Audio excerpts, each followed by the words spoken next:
Hello, I'm John Beattie. Welcome to Cask to Glass, the whisky podcast, where I explore the heritage and flavour of Scotland's national drink and the world's favourite spirit. Now, in this episode, I speak to Andrew Symington of Edradour Distillery, where they make the last single malt whisky produced by hand in the smallest traditional stills in Scotland, still housed in their original farm buildings. Oh, and it's 200 years old this year. All it took was one sip of the water of life. Hello, Andrew. Thank you very much for talking to us. Hi there, good afternoon. Tell me about, before we get started, how do you take your whiskey? I like it depending, end of the day, 6 o'clock, 6:30, I like it 50-50. Cask strength whiskey, 50% whiskey, 50% water. Nice measure, two fingers. And if it's after dinner, it's an older whiskey, I tend just to sip it neat. Do you? And we have had a few experts saying have it with ice. I'm not a great fan of ice, but recently we bottled quite a lot of single grain whiskey, some in sherry cask, and I found that with ice and ginger ale is actually very refreshing on a hot summer's day like today. And I'm going down to one of the local pubs later on to introduce it to them to see if I can get them interested in punting some. It'd be a nice cocktail, grain whiskey and ginger ale. All Nice, right, okay. Nice with a slice of lemon or a slice of lime. Nice. So tell me all about the distillery. This is Scotland's smallest distillery, and Well, it was historically, yes. Right. It no longer is. Obviously, since in the last 10 years, there's been many new distilleries built and many small stills that you can fit them into the size of your kitchen. Some of them, that they're just tiny things, doing 20, 30 litres. So to call it, we could call it, I suppose, Scotland's last traditional farm distillery. Okay. Perhaps, but we actually expanded ourselves in 2018 and built a replica. So we actually have two distilleries on site, which are a replica of each other. Edradour number 1 and Edradour number 2. Quite boring, the distinction in the names. So we're capable of producing it at full steam now, about 500,000 litres a year. So what we like to call ourselves is Scotland's little gem. That's our new moniker. Tell me all about it then. I was on the website doing my research, and you have very small. You're producing single malts, yes? Yes, all single malt. Yeah, Right. 100% single malt. We've got very small, short, dumpy stills, and these dumpy stills make a very heavy, oily spirit. And using traditional copper worm condensers, that gives also, with a reflux ball, it is making it even oilier. So it's a rich, heavy, oily spirit, funky spirit we call it. So it's got a lot of funk in it. And there's several distilleries like that in Scotland, Campbelltown, Craigellachie and so on, that have a similar kind of setup. And then I saw it's a very circular economy you've got, isn't it? Because what you don't keep, you feed to the cattle. Yes, yeah, everything is kind of utilised in terms of the land around here is copper deficient, so all our pot ale and waste is collected by the farmer in a tanker and spread onto the land. So it's fertilizing, it's giving nutrients back into the soil, makes his grass grow quicker. In winter, when there's not so much grass, the cattle take the draff, and they eat that quite readily. The cows are very fond of it around here, and basically 5 days later it comes back as Scottish milk. Very good. And again, the whiskies you produce, how many different, what do you do? How many different ones do you actually put out there? We've got two. We've got our standard Edradour, which is a non-peated malt, and we have a second one, which is a heavily peated malt, 50 parts per million phenols, called Ballechin, which was an old farm 10 miles south from here in a place called Oloroso, but it closed in 1927. So we resurrected the name, and that's our peated malt. And just describe the farm itself then, and the way the distillery slots into the farm. Well, it's not really now. We were a farm, but we're surrounded by a couple of farms. So they are the two local farmers. One does Edradour number 1 and one does Edradour number 2. servicing as taking away the pot ale and taking away the draft and feeding it to the cattle. So we're quite integrated into the farming community. Both the farmers' sons are very adaptable in terms of servicing equipment, tractors and things. I have a tractor telehandler for shifting casks, so it works hand in hand if I've got problems there. These guys can jump in and usually fix it for me within half an hour or so. So it all works well. We all enjoy a dram or two together at certain points during the week. It goes down well. The farming, the farming world in Scotland is a wonderful one, isn't it? It's brilliant. I spent my early rugby days playing alongside many farmers. I bet. And then just that bit of Scotland's heritage and the farmers looking after it. It's important, isn't it? Yeah, I think it is. We are very rural here. We're not in the town. We're up above the town. So we're out on our own. When COVID came, we were basically here ourselves, surrounded by 5,000 sheep, and you didn't see another soul in the world. It was quite hard to actually believe what was happening in towns and cities. When the sun shone here, it was great. We were sitting in the sunshine, and you couldn't believe that all these people were dying each day of this raging disease. When everything around us seemed perfectly normal, it was quite bizarre. When you just talk me through the procedure for each of the malts that you produce, once it's distilled, what do you do with it? What do you do with both of them? Once it's distilled, it goes into cask, and the casking is very important. Most of our Edradour, the unpeated malt, goes into Oloroso or PX Sherry butts. That gives it a very rich flavour and dark colour. In fact, it's probably giving it 70% of its final flavour and colour come from these sherry butts. So they are very important integral part of the actual process. They're now very expensive. A good sherry butt in Spain is costing us about €1,400. Holds about 500 litres of liquid.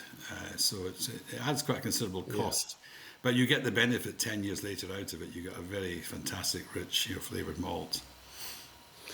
So, if you were to describe your whiskies to, let's say, Americans listening, or Japanese listening, or watching, or English, how would you describe them? What are they? They're handcrafted and matured in various numerous types of different casks. I specialise a lot in wine casks. So 25 years ago, and we've done a lot of full-term maturation in different wines. From Bordeaux to Burgundies, to Italian wines, Amarone, and right down to we use Marsala, Madeira, Port, all sorts of different types of casks we use. So we create a multitude of flavours. It's almost like a kind of licorice, all sorts of flavours of single malt whiskies. There's something there for everybody. We'll get back to that episode in a second, but the best free way you can support the podcast is just hit the thumbs up button on this video and subscribe so you get new episodes every week. It also helps lots more people find the podcast. So thank you. Where do you sell these? Where are the big markets? All around the world. We sell currently 42 countries in the world at this moment in time. Specialist whisky shops around, local hotels, all these kind of places. We're not a mass market product. You're not going to find it in supermarkets. It is definitely specialist niche. How do you do that then? You're up against, whether you're up against or not, I don't know, maybe that's the wrong phrase, but you've got to sell your unique product from a very small base to the world. How do you do that? Do you travel the world? Yeah, I did. I've been in the business nearly 40 years now. So I started going to every single show I could, just begging a small table or a pitch on somebody's table. Used to have a company, an organisation called Food from Britain. We joined that, so you got a bit of government support at various trade shows. And I would go from trade show to trade show or fair to fair. They didn't have a lot of whisky festivals in these days, but as they started, I started going to these as well. So you started to meet the kind of whisky fanatics, the whisky nerds, whatever you want to call them. And I'm a whiskey nerd myself. That's how Are I you? got involved in the business. Yes, I love the different flavors. So I don't have a favorite distillery. The other side of our business is independent bottling. A company called Signatory Vintage Scotch Whisky, and we bottle whiskey from all different distilleries in Scotland, and I have been doing so for the last 38 years. So I built up a massive collection of casks. We have over 38,000 casks of varying ages, from new make spirit right up to the oldest ones we have at the moment, about 55 years. So Tell me about the specialist bottling. Then I saw Dougie MacLean, the famous folk singers, on your website. There was a we Caledonia. Was there a Caledonia bottling? I don't Yes, know. we do. Yeah, we do a bottling, a collaboration with Dougie. That was in 2009 when he used to do his Persia Amber Festival. Yes. And it was And held here Hell. in Lochary up at the festival. So we at that point were expanding. We built new warehousing, and at the front of our warehouse we built a hall. My previous background was in hotel and catering, a place called Prestonfield House in Edinburgh. And I was assistant manager there, and I used to run the stables complex, which had a Scottish evening in the summer, catering for up to 500 people. So I have an HND in hotel and catering too as a management, so I know how to cater and to throw a good party. So all I needed to hear was a good party room, and I didn't know any distillery that had that kind of hall. So right at the front of our warehouses is probably I'm not sure what's that. You can seat 140 people for a full meal. It can seat 250 people for a small concert. So Dougie started doing his opening and finishing festival at Amber Festival here. So we decided to try and launch a whiskey to go with it. And we were puzzled for a name, the Persia Amber whiskey, and of course we're sitting listening to Caledonia, and he started singing it or playing it on his fiddle one night. I said, why don't we just call it Caledonia? That's it was about 3 o'clock in the morning, about several bottles later, and I said, that's it, we've got it. So, and from that it's just grown. It does very well. It's selling around 30 odd countries around the world too, and it's we have a great friendship with Dougie. He stays just down the road from me in Butterston. So we're quite, we see him quite often. He's an amazing man. I met him once, interviewed him, and met him once. I mean, just the extraordinary ability to write one or two brilliant songs, and that's you're made for life. I mean, it's known everywhere you go. I mean, all over the world, and weddings, funerals, football matches now. Everything. So it's good. Tell me more about the bottlings. How does that actually work? Well, we've got our core product, which is like a 10-year-old for the Edradour. A 10-year-old that's at 43% at this moment in time. We do a cask strength 12-year-old, which is natural cask strength. It's usually around 59% alcohol. And then we have the Caledonia, that's 46%, so it's unfiltered. It's also 12 years old. We have at the moment a 21-year-old, a 25-year-old, and later this year we will have a standard 30-year-old. It's actually our 200th anniversary this year, 1825 to 2025. So we've got some special bottlings coming along to commemorate that later this year. I didn't know that. I'd add your age to my age. We're almost there. 1825. It's your 200th birthday. Well, congratulations. I'm sorry, I should have twigged. I saw that, 1825. I should have twigged that. Congratulations. It's almost there, yeah.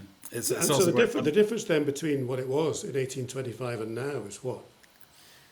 Well, 1825, it was just a farm. It was a collection of farm buildings, and it would be like small holdings, So surrounding here, there's several small cottages and that. Some have been knocked down. So it was a small hamlet called Balnold, and basically what the farmers cobbled together any excess barley, and just turned wheat, whoever turned it into aquaviti, as it would be called, and in those days. And when we were building our new hall and warehouses in 2009, further up the barn into the hillside, we actually found a clay sort of like sink or trough with a pipe coming down where they were obviously gathering water, but whether that was part of because they wouldn't have had a still house. It was just a small sort of illegal rough setup, and to light a fire outside. So often what happened was the excise people, they would come along and they would stay in Fisher's Hotel in Pitlochry down in the town, and word would get round that the excise were here, So, early next morning they'd get in their horse and cart. It would take about an hour to get up here. And what they'd be looking for are plumes of smoke. So all the local farmers everywhere lit a fire, and you had all these plumes of smoke rising everywhere that they didn't know which one to go and check out. And by that time, the equipment had been disassembled and hidden away and whatever, and nothing to see here, boss. This sort of thing. I like that. That's teamwork, isn't it? That's Absolutely. togetherness. I love telling the amazing story of Scotland's whisky industry and sharing some positivity about one of the incredible things this country has given the world. Now, if you want to share some positivity too, leave us a 5-star rating wherever you are listening to the podcast. It takes you 10 seconds and will help Cask to Glass reach a much, much wider audience. In those 200 years, and especially recently, what have been the big changes in the world of whisky that you've seen? You've been in it, you said 40 years. Nearly 40 now, yeah. What's the big difference? Well, there's I guess it's been, there's been a lot of mergers and acquisitions. So, a lot of the small independent distilleries, when Alfred Barnard did his book on UK whisky distilleries, there were probably about 120 back in the late 1800s, 1880s, 1890s.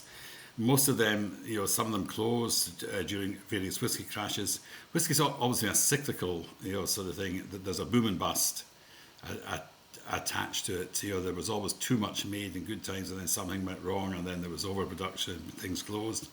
Mergers into big companies, now 80 or 90% of the industry is controlled by about 5 multinational companies. So, but we're still having a boom and bust situation. We're in one right now. In fact, we're just coming into one. What are we in? What are we in now? We're in a kind of not bust, but things are tight. There are strong headwinds. There's been a lot of overproduction.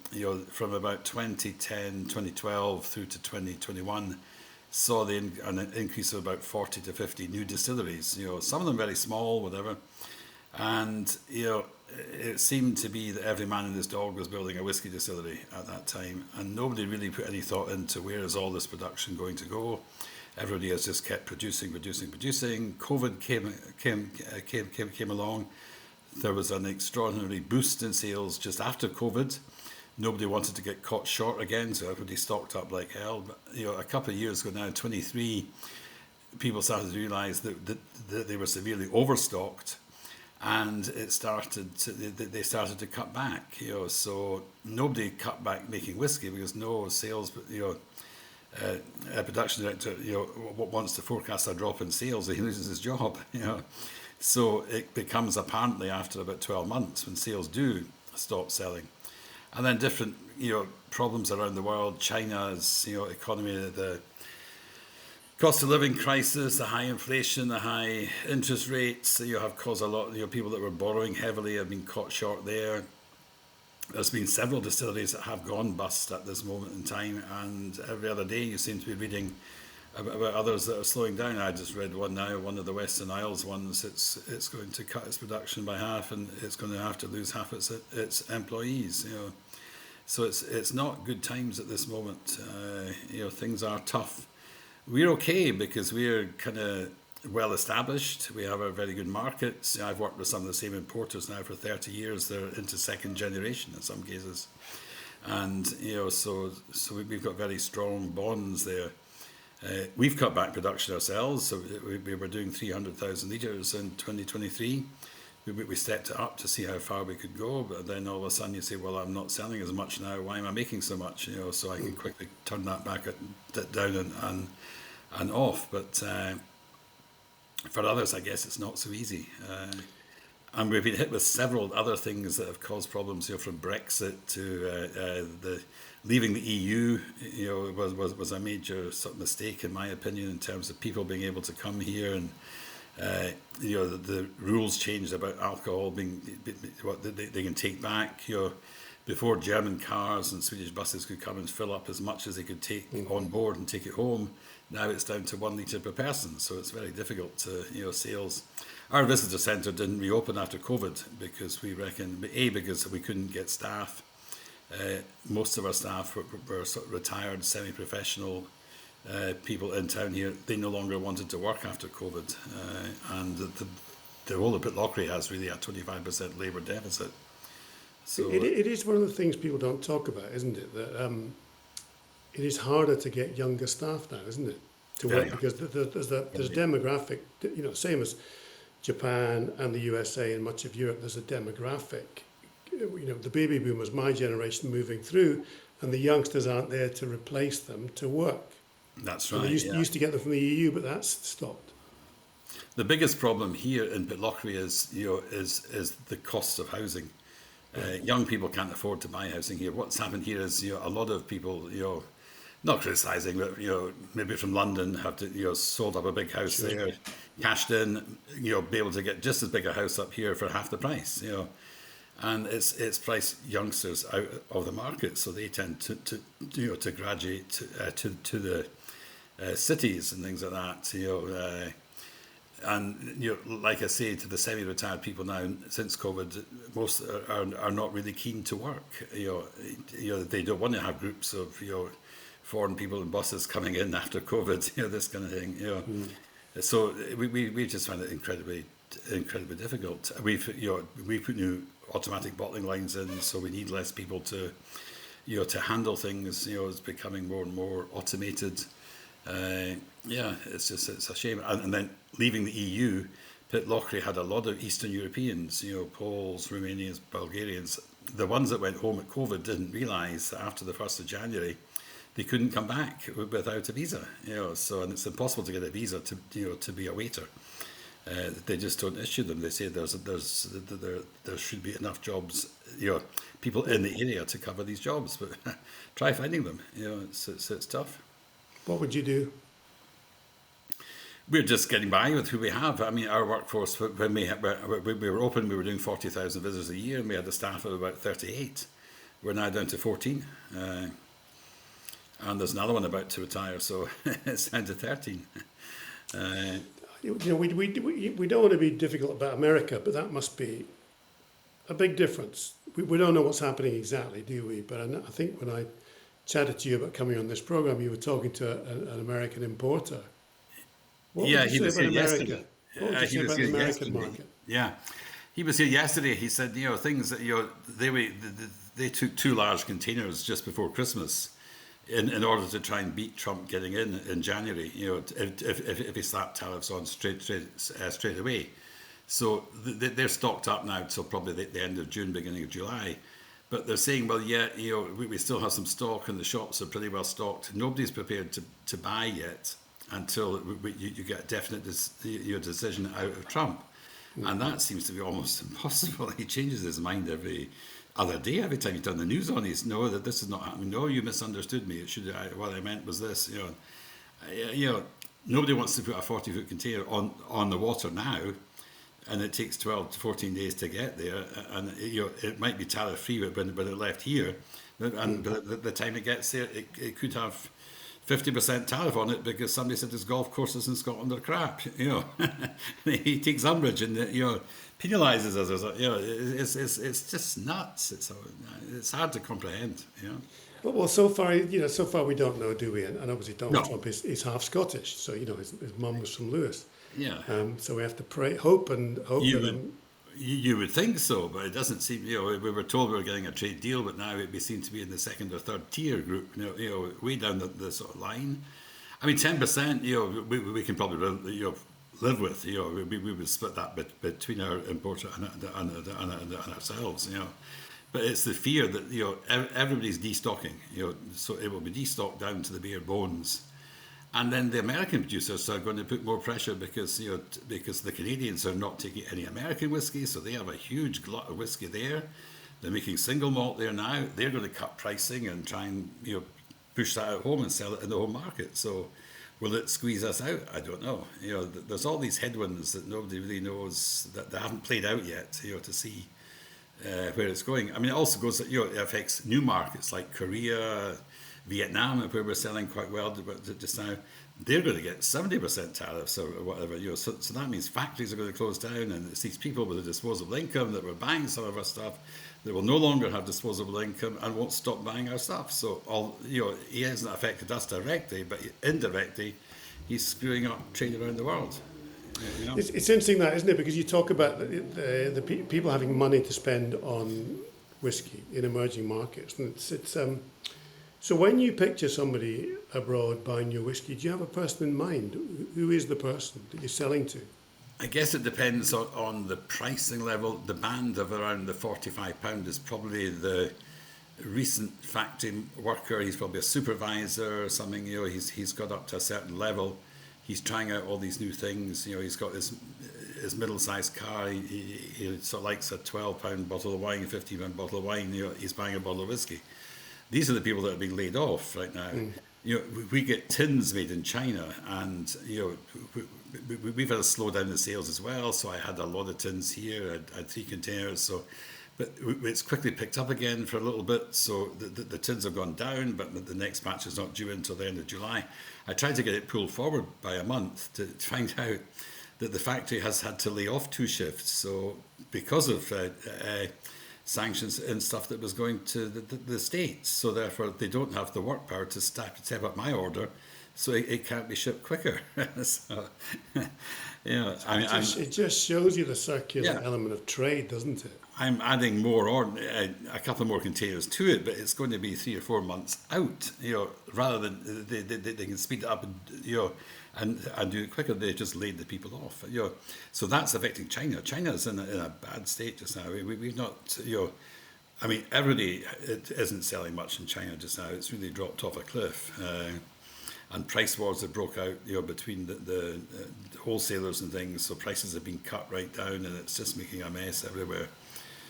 So it'll be a while before the Chinese market comes back. It'll be a couple of years, I would think. So what's your plan then? Because I think you guys are doing okay. You're doing well. We're doing okay, yeah.